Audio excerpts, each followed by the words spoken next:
اعوذ باللہ من الشیطان الرجیم بسم اللہ الرحمن الرحیم اما بعد فقد قال اللہ سبحانہ تبارک و تعالی بسم اللہ الرحمن الرحیم ووجدک عائلا فاغنہ۔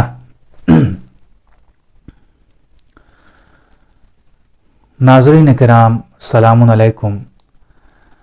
آج جس موضوع کو لے کر آپ کی خدمت میں حاضر ہوا ہوں، چونکہ جناب ختیجۃ الکبریٰ سلام اللہ علیہا کی وفات کی تاریخ ہے، لہٰذا انہی کے حوالے سے چند باتیں آپ کی خدمت میں عرض کرنی ہیں اور اس کے بعد زحمت کو تمام کرنا ہے۔ ناظرین کرام، جناب ختیجۃ الکبریٰ سلام اللہ علیہا کی شخصیت کوئی تعارف کی محتاج نہیں ہے، کیونکہ یہی وہ ذات ہے کہ جس کا لقب طاہرہ بھی ہے، ام البنین بھی ہے۔ اور یہ لقب کیوں ہے؟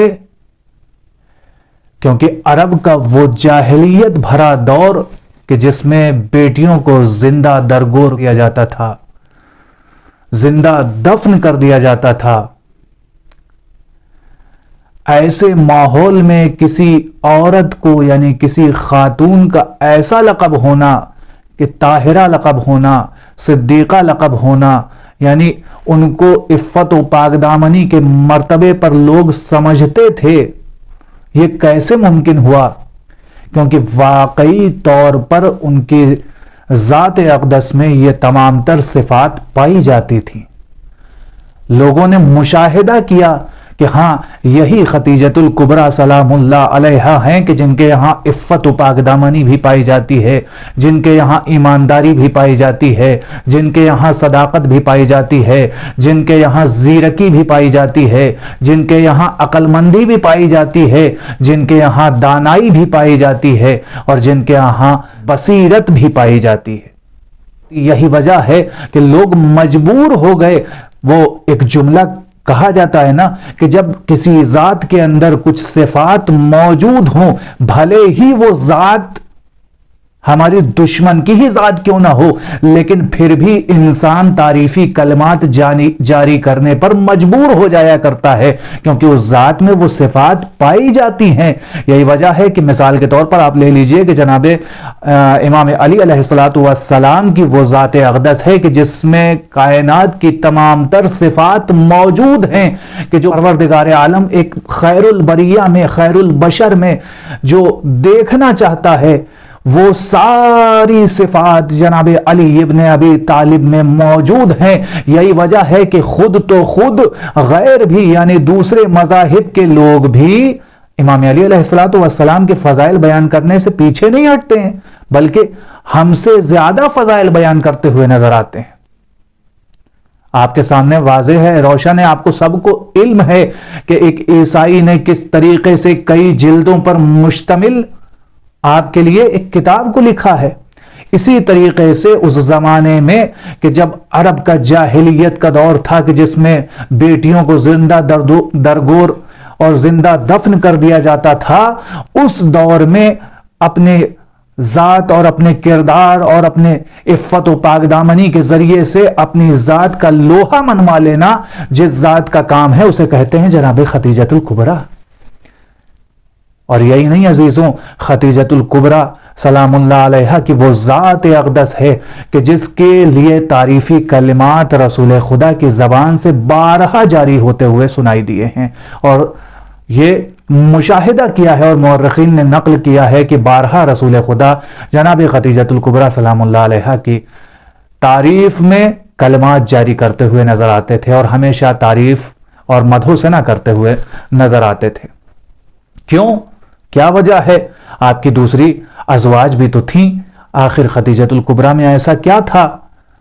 بی بی خدیجۃ الکبریٰ میں ایسی کون سی صفات پائی جاتی تھیں کہ جن کے لیے مذمت کرتے ہوئے نہیں دکھائی دیے، بلکہ جب بھی دکھائی دیے ان کے لیے تعریفی کلمات جاری کرتے ہوئے دکھائی دیے، ان کی مدح و ثنا کرتے ہوئے دکھائی دیے؟ کیا وجہ تھی؟ کون سی صفات ان کے اندر پائی جاتی تھیں؟ کروں گا کہ یہی جناب خدیجۃ الکبریٰ ہیں کہ جس وقت دین اسلام کو اور جس وقت رسول اسلام کو ان کے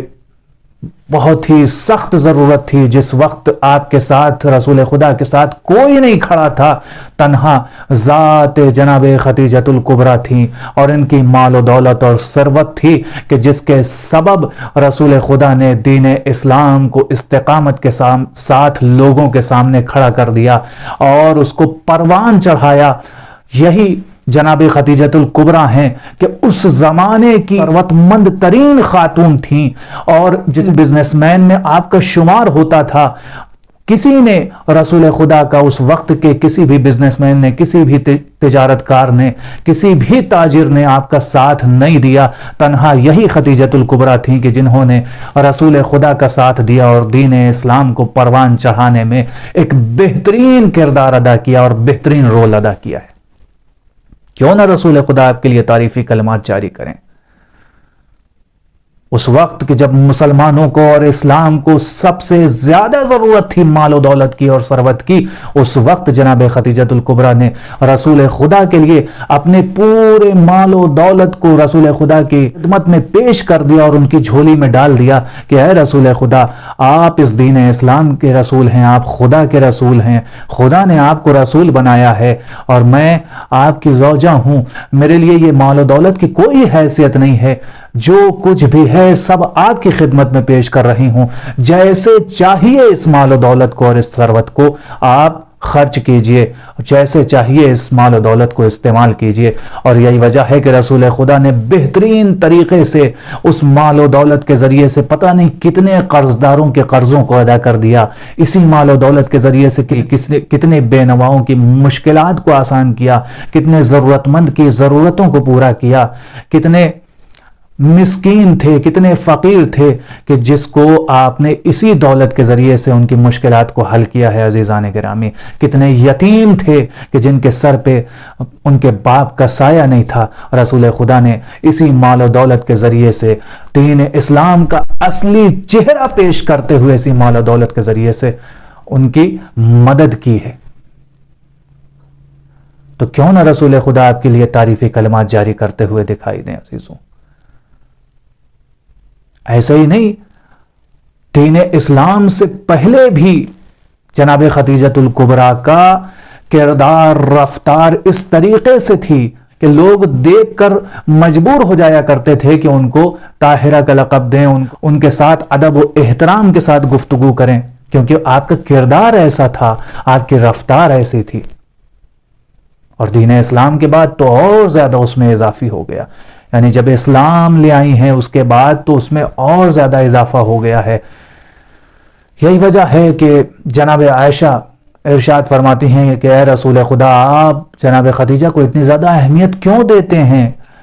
یہ جناب خدیجہ فقط ایک بوڑھی عورت کی مانند ہے، اس کے علاوہ اور کچھ نہیں ہے۔ تو رسول خدا بے ساختہ کہتے ہوئے نظر آتے ہیں کہ نہیں عائشہ، آپ غلط کہہ رہی ہیں، یہ خدیجہ وہ شخصیت ہے، وہ خاتون ہے کہ جس نے اس وقت میرا ساتھ دیا کہ جس وقت کسی نے میرا ساتھ نہیں دیا تھا، اس نے اس وقت میرا ساتھ دیا کہ جس وقت مجھے سب سے زیادہ مال و دولت کی ضرورت تھی، اسلام کی تبلیغ کے لیے، اسلام کی ترویج کے لیے اور اسلام کو پروان چڑھانے کے لیے، اس وقت یہ شانہ بشانہ میرے کھڑی رہی۔ یہی وجہ ہے کہ رسول خدا بارہا روایتوں میں آیا ہے اور بارہا احادیث میں آیا ہے کہ آپ ارشاد فرماتے ہیں، راوین اور مورخین نقل کرتے ہیں کہ آپ نے بارہا ارشاد فرمایا ہے کہ کائنات کی افضل ترین خاتون میں سے جناب خدیجہ ہیں۔ افضل ترین خواتین ہیں وہ 4 خواتین ہیں، کون کون سی؟ کا جناب مریم، جناب آسیہ، جناب خدیجہ اور جناب فاطمہ الزہرا سلام اللہ علیہا۔ یہ 4 خواتین کائنات کی افضل ترین خواتین میں سے ہیں۔ یقیناً جناب خدیجہ نے وہ کام کر دیا کہ جس وقت دین اسلام کو سب سے زیادہ جس چیز کی ضرورت تھی وہ چیز رسول خدا کو آپ نے ہبہ کر دیا، ہدیہ دے دیا۔ یہی وجہ ہے کہ آج جو دین اسلام اتنا زیادہ پوری دنیا میں پروان چڑھ چکا ہے اور استقامت کے ساتھ مسلمان اپنے دین پر کھڑے ہوئے ہیں اور ڈٹے ہوئے ہیں، یہ جناب خدیجۃ الکبریٰ کی مرہون منت ہے۔ یہ جناب خدیجۃ الکبریٰ کی مرہون منت ہے۔ اور یہی نہیں، سر جگہوں پر رسول خدا یہ ارشاد فرماتے ہوئے دکھائی دیے ہیں کہ واقعاً اگر دین اسلام کو پروان چڑھانے میں سب سے زیادہ اگر کسی ذوات مقدسہ کا سب سے زیادہ اگر کوئی رول رہا ہے اور کوئی اگر دیکھا جائے کہ جس ذات نے تلوار کے ذریعے سے جنگوں میں کہ جو دین اسلام کے دفاع کے لیے جنگ لڑی گئی ہیں، اس میں اگر کسی ذات نے سب سے زیادہ فائدہ پہنچایا ہے تو وہ ذات ہے علی ابن ابی طالب کی۔ اور یہیں پر ٹھہرنا مناسب نہیں ہوگا، بلکہ جس وقت دین اسلام کو سب سے زیادہ ضرورت تھی، رسول خدا چھوٹے تھے، اس وقت سے جس ذات نے آپ کی پرورش کی ہے اور آپ کے شانہ بشانہ ہر موقع پر کھڑے رہے ہیں، چاہے کوئی اذیت دے رہا ہو، چاہے کوئی آپ کے ساتھ کھڑا ہو یا آپ کے خلاف کھڑا ہو، ہر موقع پر جو ذات آپ کے شانہ بشانہ کھڑی رہی اسے ابو طالب علیہ السلام۔ ابو طالب نے ہر موقع پر رسول خدا کا ساتھ دیا ہے، لہذا برابر کا حصہ بنتا ہے کہ جب یہ کہا جائے کہ دین اسلام کو پروان چڑھانے میں جن ذوات مقدسہ نے سب سے زیادہ اہم رول ادا کیا ہے، تو اس میں جہاں ایک طرف جناب خدیجہ ہیں تو وہیں دوسری طرف امام علی ابن ابی طالب ہیں، تو وہیں تیسری طرف ابو طالب علیہ السلام ہے۔ ایسے تو بہت سی ذوات مقدسہ ہیں کہ جس نے دین اسلام کے لیے اپنی قربانیاں دی ہیں، دین اسلام کو پروان چڑھانے کے لیے اہم رول ادا کیا ہے، لیکن سب سے زیادہ جن ذوات مقدسہ نے رسول خدا کے بعد اہم رول ادا کیا ہے وہ یہ 3 ذوات مقدسہ ہیں۔ یہی وجہ ہے کہ جب جناب خدیجۃ الکبریٰ سلام اللہ علیہا کا انتقال ہوا تو اس سے پہلے آپ کے چچا جناب ابو طالب کا بھی انتقال ہو چکا تھا۔ ابھی 35 دن بھی نہیں گزرے تھے جناب ابو طالب کے انتقال کو کہ جناب خدیجۃ الکبریٰ کا بھی انتقال ہو گیا۔ یہی وجہ ہے کہ رسول خدا اتنا زیادہ غم و اندوہ میں مبتلا ہو گئے، جبکہ ایسا اس سے پہلے کوئی ایک ایسا موقع نہیں آیا تھا کہ خدا غم و اندوہ میں مبتلا نظر آئے ہوں۔ لیکن یہ کہ بعد دیگرے ایک دفعہ چچا کی وفات اور اس کے بعد زوجہ کی وفات، وہ ایسی زوجہ کہ جس نے دین اسلام کے لیے اپنی پوری زندگی کو وقف کر دیا، ایسی زوجہ کہ جس نے پیغمبر اسلام کے لیے اپنی پوری زندگی کو وقف کر دیا، ایسی زوجہ کے جانے کے بعد، ایسے چچا کے جانے کے بعد آپ کے اندر، آپ کے اوپر ایسا غم و اندوہ طاری ہوا کہ آپ نے اس سال کا نام ہی عام الحزن رکھ دیا۔ کیوں نہ ہو عزیزوں، کیونکہ یہ ذوات مقدسہ ایسی ہیں کہ جس نے دین اسلام کو پروان چڑھانے میں کسی طریقے کی کوئی کسر باقی نہیں رکھی۔ بس عزیزوں، دامن وقت میں گنجائش نہیں ہے، وگرنہ اور زیادہ گفتگو کرتا، لیکن اللہ آپ کی خدمت میں کسی اور موضوع کے ساتھ حاضر ہوں گا۔ تب تک کے لیے السلام علیکم، اور کہ سبسکرائب ضرور کریے گا، ویڈیو کو لائک اور شیئر ضرور کریے گا۔ بہت بہت شکریہ، التماس دعا، خدا